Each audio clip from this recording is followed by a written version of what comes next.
This is Design Variety, the variety show for design professionals.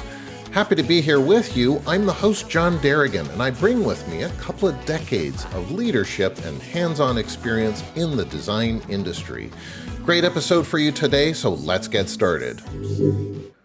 On the popular website UX Collective, author Taras Bagusevich has created an in-depth article about buttons.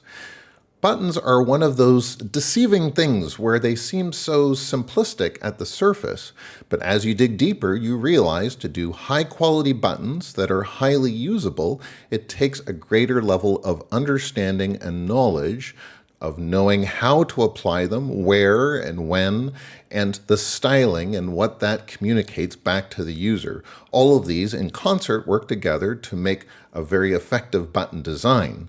Early on in the article, Taras goes into the basics of buttons. For example, he covers the anatomy of a button, pulling apart all its bits and pieces and what goes into a typical button.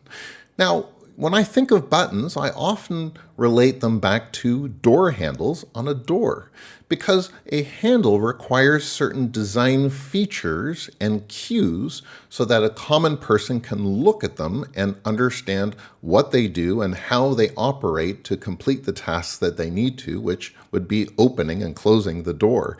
This is typically referred to as the affordance of that door handle, having the right cues to set the correct expectations of the user as to how to operate it and the expected outcome from it.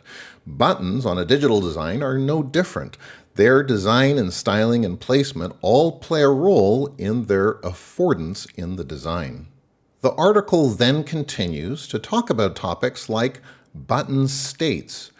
And proper state design goes a long way to making sure that the right signals and information is being communicated back to the user about the button's state and the state of the function that the button is attached to.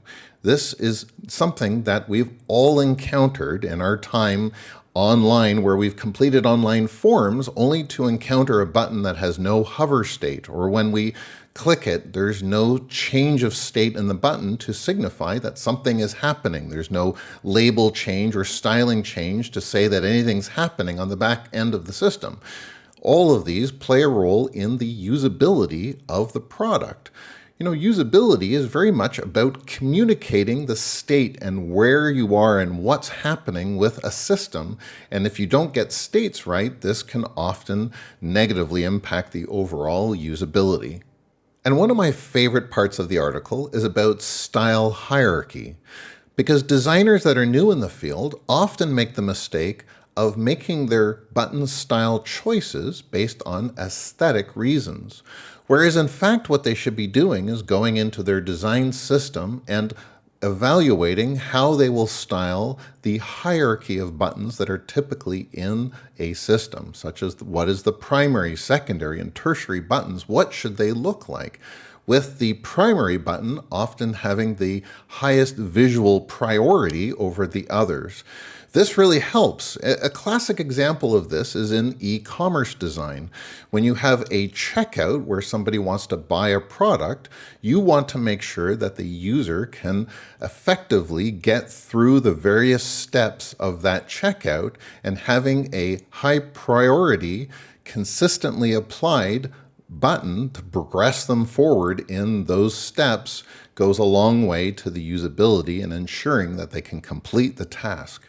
This is amongst many other things that are covered in this great article. I strongly encourage you to read it. Typefaces is exactly that. It is a library put together by Simon Foster, which includes a huge collection of free-to-use typefaces. So whether your next project needs a slab, sans serif, cursive, or other font, you're likely to find a great example on this website. And browsing through it is really a treat. And so whether you want to look at the font with a flat background or a very contemporary looking background to kind of see how it interacts, it is just a beautiful site to go through. And when you find the font that you really want, it's very clear about what you're able to do with this font.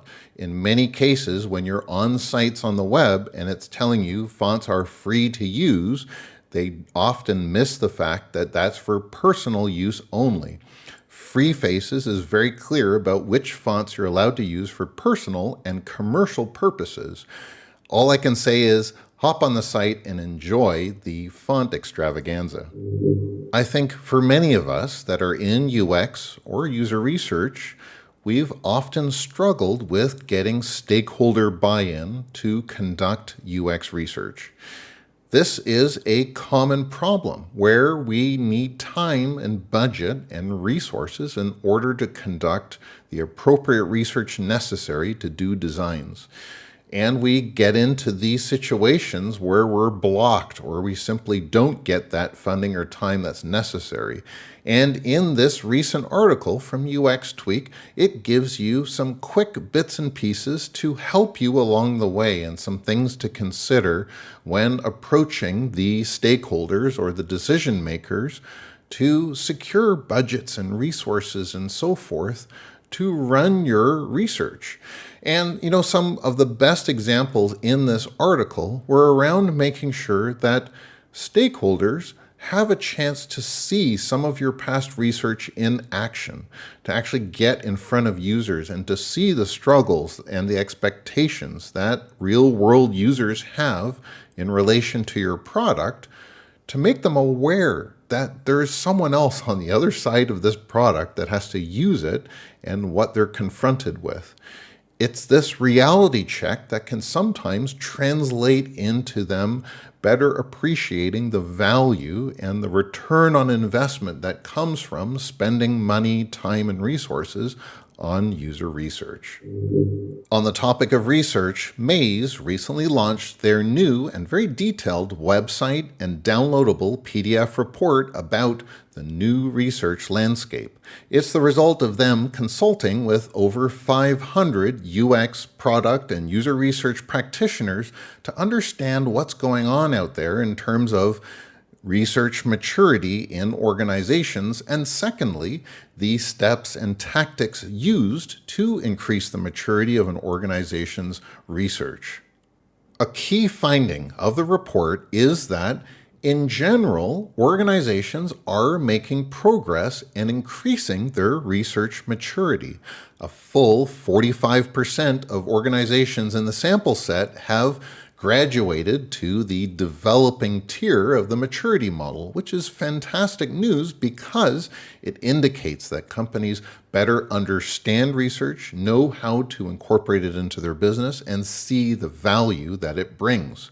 However, the story isn't all rosy. It starts to taper off very quickly on those top two tiers, and at the very top of the maturity model, only 3% of organizations have been able to fully create a strategic usage of research. It's a bit disappointing, and to be very honest with you, it does have that sound of the UX maturity model, which kind of has that similar curve. Overall, the report has a ton of information to go through, and it can give you some good tips on how to progress the maturity of your organization's use of research. Highly recommended to download the PDF report.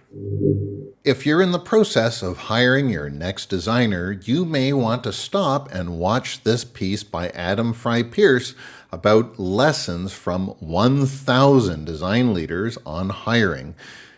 Adam has been in this unique position to be able to talk to countless design leaders over the course of his career, and he's attempted to package that into about 30 minutes worth of video, giving you very solid advice on things that you need to consider and think about when making your next design hire.